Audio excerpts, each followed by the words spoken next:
to First Strike, First Look here on VSiN. Dave Ross with you, and joined as always by Lou Finocchiaro. And Lou, I feel like I haven't seen you in 10 years. The UFC takes a week off, and it feels like, man, we don't get to talk about these fight cards. Did you enjoy your non-UFC week off? It was a great week off. And to be honest with you, I really didn't even think about it until Friday crept up, and it's the normal day of First Strike and my podcast, and I was famished because I had nothing to do. But I'm glad to be back in the rhythm, glad to be back on with you, and I appreciate the fact that you allow me to come on and talk about these fights early in the week.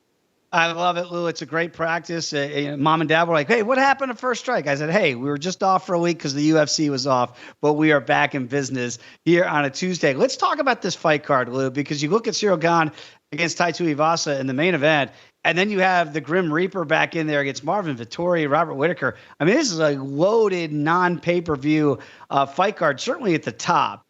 Gane is a massive, massive favorite, over a $5 betting favorite as we sit here on a Tuesday against Tai Tuivasa. And we understand why, right? With the heavyweight division, the skill set that Ciryl Gane has, and maybe the lack of skill set that Tai Tuivasa has, but we know what type of puncher he is. Do you give him a puncher's chance, or do you think this is aptly priced? Well, first of all, you have to give Tuivasa the puncher's chance, especially in this, his second kind of run in the UFC since he decided to train a little bit. So he comes a little more motivated, a little more focused. He's training. He has the puncher's shot. The odds indicate that he's got somewhere to a 12 or 16% chance of winning. I think his chances to land a Sunday shot might be just a little bit greater than that. But overall, Gane's ability to move, his well-roundedness, his athleticism, the fact that this is in his backyard and it's a 5-round fight, all fare well for him.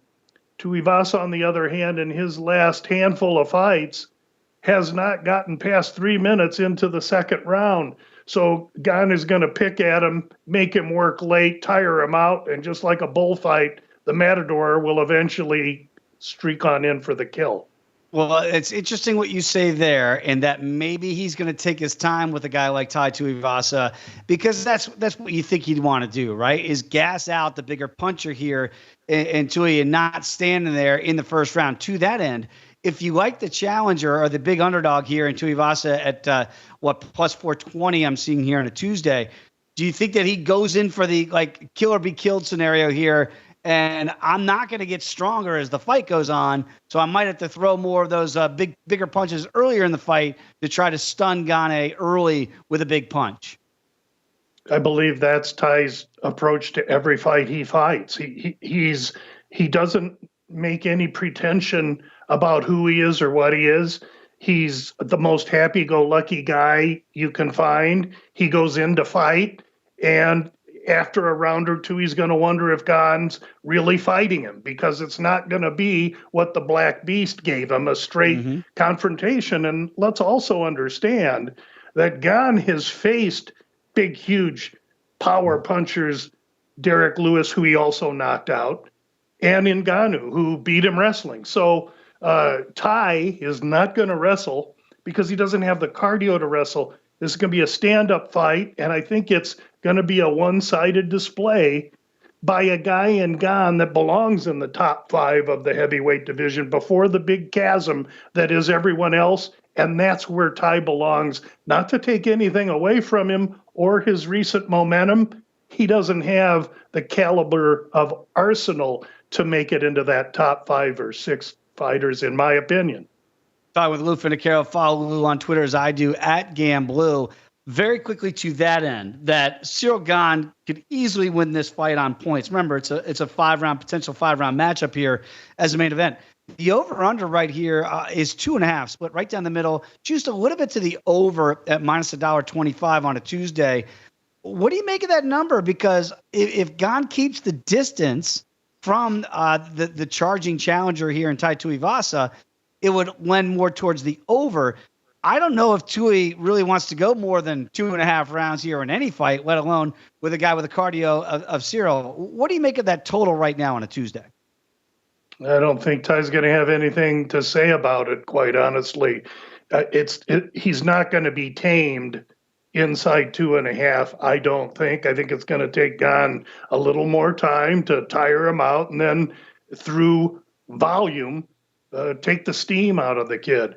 I think that looking at it now, and I haven't put a lot of time into it, I'd love to know what the fight does not go to the distance is, or Gane inside the distance, because I'd be prone to try a middle here. 2.5 is low. I'd go over the 2.5. Fight does not go the distance and try and get them both, depending on what the price is for the fight to not go the distance. If it's minus 500, I got to go, looking somewhere else. I look at the co-main event of the evening, which easily could be a main event for any other fight card, right, that doesn't have the big heavyweights here.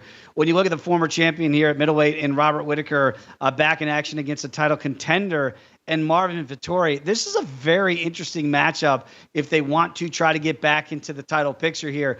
Whittaker, a solid favorite at minus 230 here against the Italian challenger, and Vettori, the comeback there is plus $1.90.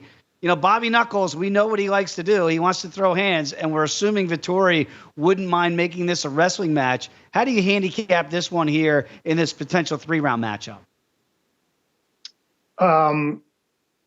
I see it as a fight similar to the first fight, to be honest, Dave. I think that Whittaker has pedigree that separates him from Vettori. I think Whittaker is the more well-rounded fighter, and Whittaker is the one that has the better wrestling, to be quite honest. Vettori is a bully, and he's fights angry, and that's not always great with that Italian emotion. He's clenched.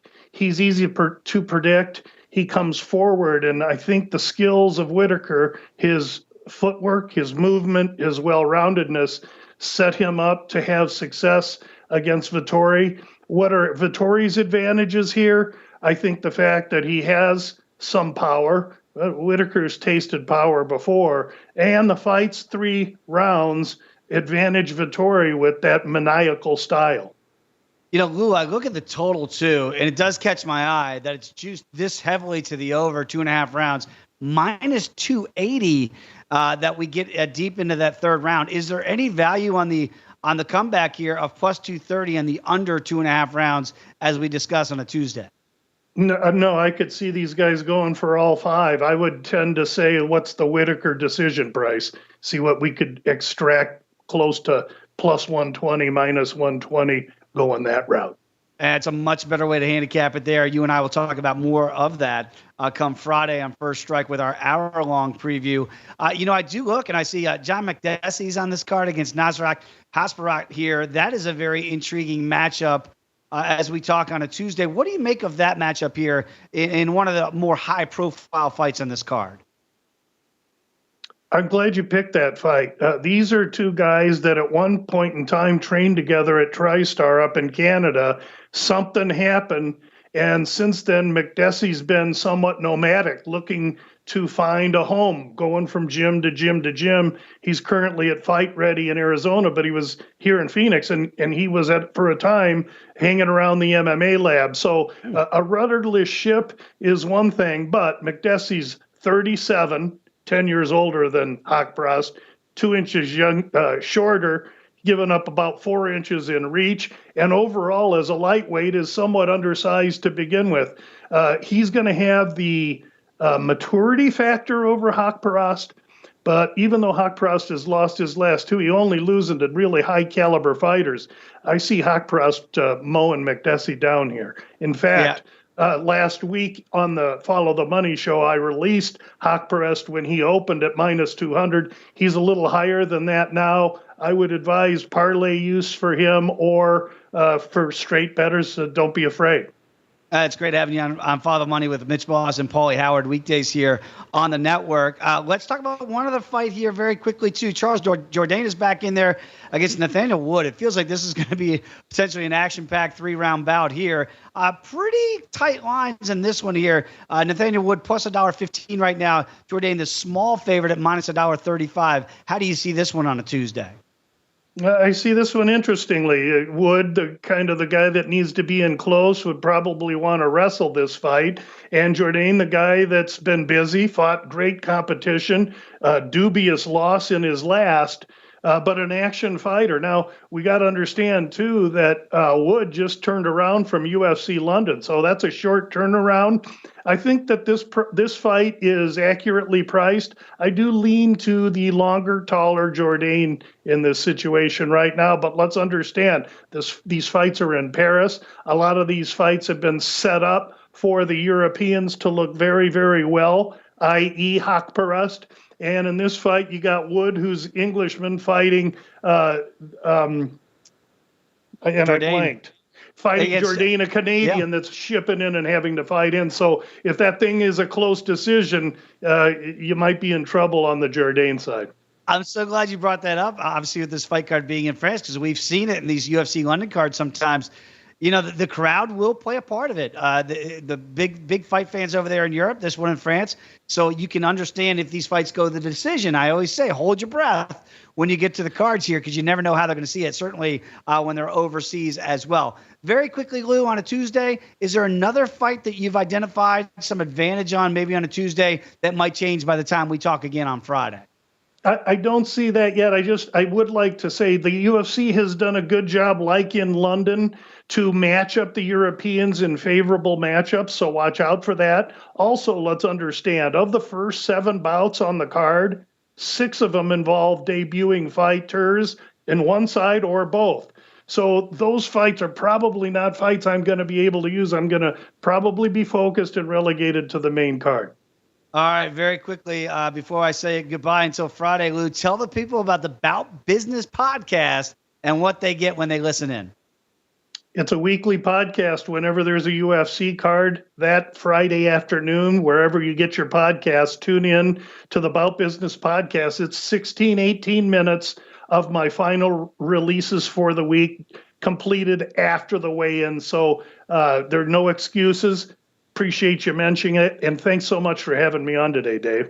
And nobody does a better job, Lou. It's certainly when you watch those weigh-ins and what you can glean from that when we talk again on Friday for First Strike. Appreciate Lou Finocchiaro, Britton Hess, our producer, for putting it together. Thanks for listening to First Strike First Look. We'll see you on Friday for First Strike on VSiN, the Sports Betting Network.